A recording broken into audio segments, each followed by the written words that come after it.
It's time for the first ever Bottom Dweller lore drop. Did you know that I'm old? I don't know if you know this, but this absolute caveman has been playing Roblox since 2008. Ignore the account date. Ignore the account date. Don't look at it.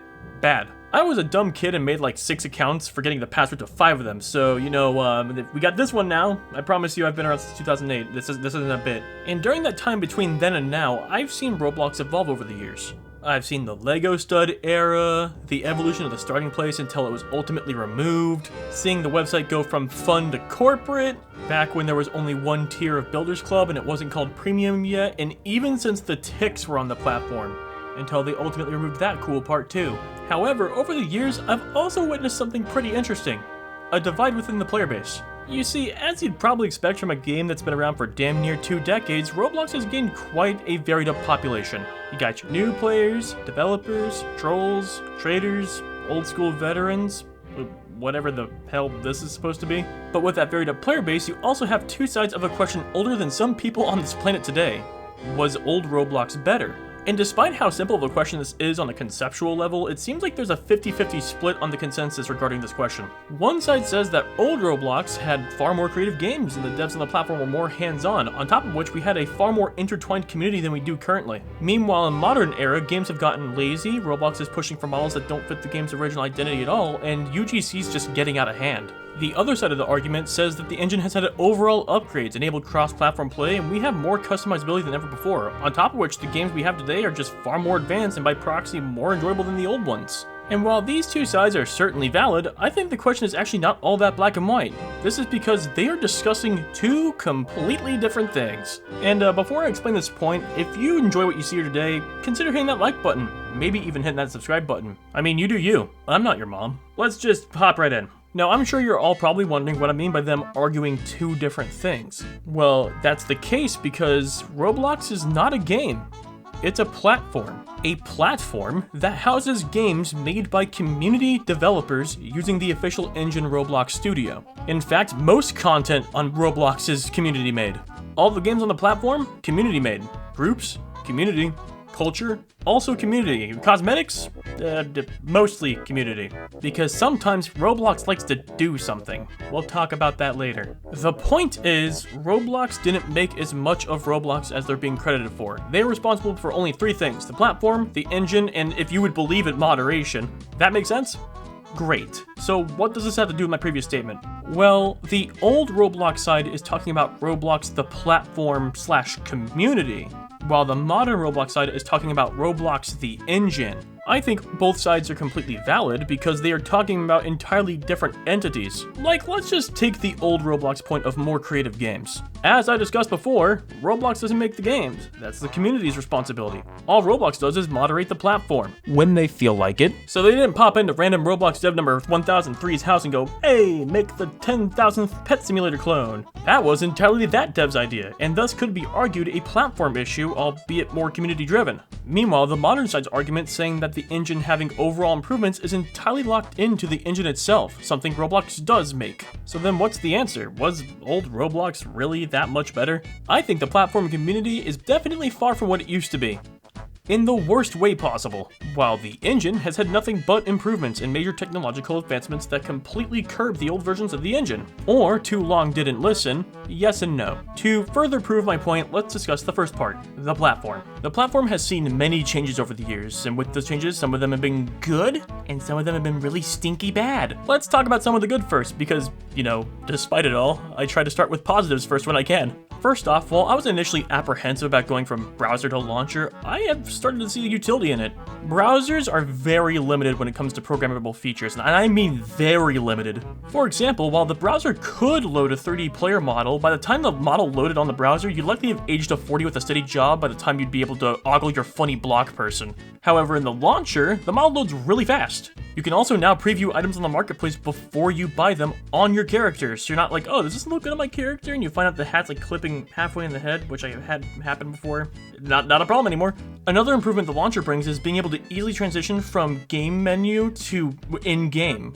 I don't know about you, but having to load from browser to game got kinda annoying. It also made recording and streaming a pain in the ass because I had to constantly make sure OBS was capturing the game because auto window detection was not working. So having one window that does it all makes the whole process streamlined. And that's about where the good stuff ends, because now the stuff I'm going to talk about is either going to be problematic or straight up bad. Starting off, I want to talk about what I view to be the elephant in the room right now. 17 plus experiences. First of all, why are these here? Granted, I do believe that adding the potential for M-rated experiences allows players of all ages to enjoy something on this platform, but there's just a few itty-bitty crucial teeny-tiny details that Roblox seems to have overlooked. One of those details being that Roblox has an alarming amount of e-dating happening on it, and, well, I don't know if you know this, but 17 ain't federal, dog. And don't even say that isn't what they're trying to do, because that is exactly what they're trying to do. They have announced this. Now, it could be argued that they were basing this off the age rating for mature games on the ESRB. However, even despite this comes off as a very tone-deaf decision and makes the company look kinda creepy. And the top games in this category are social hangouts, which I can't show in the video because every time there was a Roblox avatar dancing on a table. No, I'm not making this up. People are putting on a show in Roblox. You see what this character looks like, right? You think I'm done with this? Nope. Because if you make a new account that isn't ID verified, Roblox will actively advertise these experiences to you. So any kid who lies about their age will see it exists, and to add to this whole lying about their age possibility, making a new account does not require any authentication setups to get in. No emails, phone numbers, nothing. So a kid can literally just do birthday, username, password they will forget, and done. Not only did they implement something with a questionable age requirement, but they advertised it to what could potentially be minors younger than this limit, which can easily happen due to how little security there is in making an account in the first place. Plus, if I recall correctly, I don't even think Roblox checks your face to make sure your face matches with the ID, so a kid could just take the ID and log in and just fake verify their parents' ID on the account. Like, I can't be the only one who sees this as pretty messed up, right? So to solve the problem, just bump the age requirement to 18, hide these experiences from non-ID verified players, and if you really need to advertise these quote-unquote games, consider just adding a pop-up that just says, hey, you can be ID verified if you do get access to special perks, and then don't elaborate. That's if you want to do that, because these games are still the least played thing on your platform, so, well, there's that. Now on to my next complaint, which is actually about the voice chat system. In case you didn't know or haven't played in a while, Roblox added an in-game voice chat. While this addition is effectively harmless by design, it's how it was implemented and what people can do with it that makes it not okay. Starting off, I don't know why the devs of Roblox's platform thought this was fine, but why is the mute and unmute button in the middle of my screen? And to add on top of that, why is there no option for me to disable this button or to move it? This might sound goofy to a lot of people who don't play a lot of games, but this becomes an issue when you realize that most of the game happens in the middle of the screen, where your character is. So any game that requires, oh well, I don't know, a lot of clicking can lead to you inadvertently unmuting your mic. Which last thing I need to get banned for is for listening to nefarious tunes and being unaware my microphone could be heard the whole time. Speaking of which, that's another problem. In this hypothetical situation, let's just say I'm streaming on YouTube and I unknowingly join a game with voice chat. Since Roblox is a free game with very few requirements to make an account, and since voice chat is audible by default for everyone, this means that any troll on a stream can join someone's game and drop every slur in the book and get them banned from the respective platform. Now you could argue, well, gee, that sounds like your problem, which it is, but let's take that out of a personal context. What if your headphones disconnect in a public space and someone drops a one-liner? What if your kid joins a game and someone is playing questionable audio over the microphone? You see, for how much I hate the censorship in text chat, it has one advantage that VC doesn't. That advantage being able to filter out something before it's seen or heard. While this filter often misinterprets what's inappropriate and what isn't, the text chat filter was necessary due to how nasty some people can be online, and if you don't believe me, just spend 5 minutes on Twitter and you'll see what I mean. Meanwhile, VC does not have this filter restriction. VC users only get punished once they've been reported or the AI actually picks up what they said for once. So in theory, someone can say the most diabolical evil line ever devised by man and get away with it like nothing ever happened. Anyways, enough complaining about this. How do we solve it? Let's start with the mute button. Move it to a corner of the screen. I don't care which one, make your choice. Maybe even, perhaps, hear me out, a little bit of a wild idea here, next to the rest of the icons at the top left of the screen. And instead of making VC actively global by default, maybe set to friends only by default and let people go into settings and change it to global. That way, only your friends remain unmuted by default, but then everyone else in the server is muted, so that way you can handpick and select who you want to listen to. Or alternatively, you could just do the easy thing and make it to where voice chat's only available for 17 plus users so you can stop censoring them. I mean, it's just a thought, I'm just shooting it out there. Sound fair?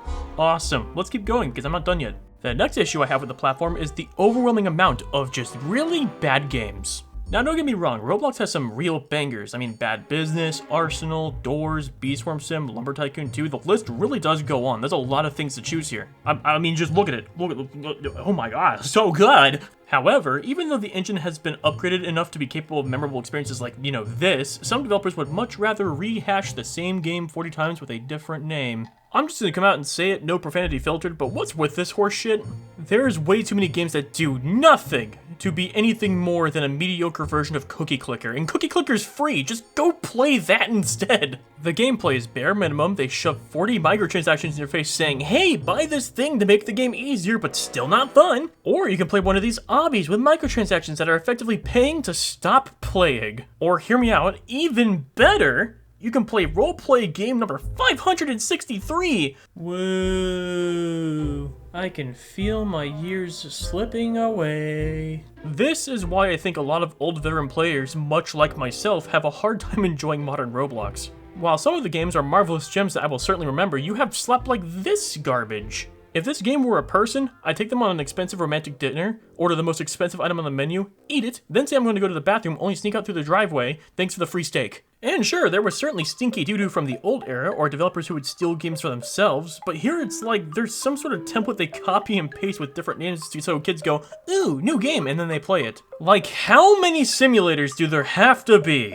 Like, I swear, a large chunk of my options are simulators. You'd think these games would stop doing well after a while, but it's been like this for years! And unfortunately, there's not really anything Roblox themselves can do about it. Moderation over game quality for a platform that's primarily user-made content, especially for one of the most popular online game platforms in the world, would be simply asking too much from any company at all. Like, do you know how many games are on here? Probably like more than 5. It fully comes down to the community to be better about it, but since the devs profit from taking the easy path, it's highly unlikely we will see that change anytime soon.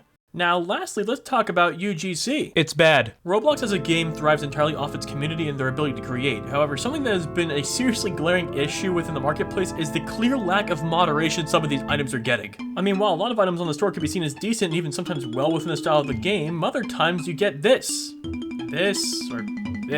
ew. And this, come on, this is literally just a bootlegged version of an older hat. And get back in your game! I don't want to see you ever again! The marketplace has a real nasty case of either complete dog water or straight up stealing someone else's ideas, which is really strange because this further shows how poor the moderation of Roblox actually is. Like, don't you have to apply for UGC access?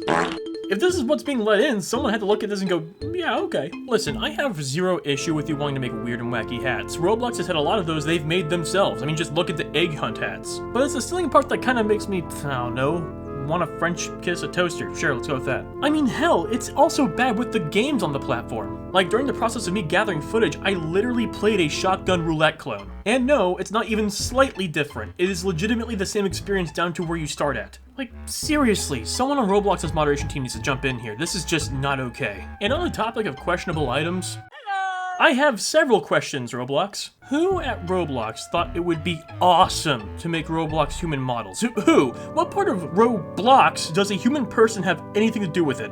Your game's entire identity was built upon bootleg Lego people, and your first thought was, let's upload this for the modern, less cool version of PlayStation 1 Hagrid. Not to mention that when you do actually make something based on your game's history, you charge out the ass for it. The Core Blocks Deathwalker set was 29,000 Robux. And for those of you who need me to do quick math, you can only buy 4,950 Robux at a time, being 50 bucks each, which mathematically makes it to where you are forced to buy 6 times because they priced it in just a way for you to barely have enough for it. 6 times what is essentially 50 is $300! Excuse me? That is literally my electric, water, and internet bill combined for one purchase. I can't even begin to describe how disgusting this is. And speaking of disgusting, before I wrap up this segment, these are the new faces. I feel like I've contracted 3 unknown diseases by looking at this. Now, if you like the current marketplace stuff, fine. That's alright that you enjoy it. Even I have some cursed shit in my inventory. But even you can't pretend like everything on the store is quality, especially when the price tags look like the way they do. Now, with everything I've said, it seems like the evolution of Roblox is primarily bad, as if there's nothing modern Roblox does currently that is inherently better than the old one. But my friend, you are so wrong. Because as it turns out, while the platform devs have been sniffing glue and eating crayons, the Roblox Studio devs have been cooking! Roblox Studio has gone through major evolutions over the years, and I gotta say, I'm thoroughly impressed with the modern version of the engine. Roblox Studio has become far more optimized, it allows plugins so you can have custom tailored tools for the job, and building is far easier now. Like, did you know in old versions of Roblox Studio you had to enter a command to spawn a brick? Now it's a button. Boop! Wow! A triangle. And the fact that the engine still runs with Lua is absolutely insane too. And for those of you that don't know what Lua is, let me just grab my nerd spectacles here real quick and, show off how much of a programming nerd I am. Lua is an old-ass language that is still being used today in a number of projects, and outside of Roblox Studio, the most popular gaming use I've seen for this has been mods for Gary's Mod. Lua lacks object-oriented programming, which is a major problem in game development where 9 times out of 10 you need to work on an object, but Roblox Studio has its own API that makes working with Lua far more flexible and reliable. And if it weren't for this API, I don't think what we have today would be even possible. And that's enough of the nerd talk. What does Studio support now? Well, it can do VR, multi-platform development, team creation, which I'd have footage of if I had friends who were available, easy implementation of developer products, and it can even put places inside of places so you can easily transfer data between maps and games if you need to. And there's just so much more that I haven't even scratched the surface of. Like, it's seriously deep. Go look at the documentation. It's pages long. It's just honestly impressive just how much this engine has improved over the years, and it makes a lot of sense for some of the top games to be the quality they are now. Now, if only the platform got as much love as the engine, because if it did, I think Roblox could easily make most, if not all, players feel like the modern game is truly better. That being said, I'll take what I can get. So to wrap this up, these would be the reasons why I think both sides of the argument are correct. I think there's definitely something to be gleaned from both sides, and if we incorporate both mentalities to better tackle what's wrong with Roblox currently, maybe we can see some positive changes. I mean, Roblox has already been starting to do far more events for the community, which is certainly a welcome change. Outside of the bad ending we got as a reward for Tick's collection, I would say that the classic was a step in the right direction in many ways. Just next time don't include a game like Livetopia, which didn't even try. If you don't agree or think I missed some points, leave a comment down below. I'm typically pretty good about following up. This has been the Bomb Dweller, and my crown is better than yours.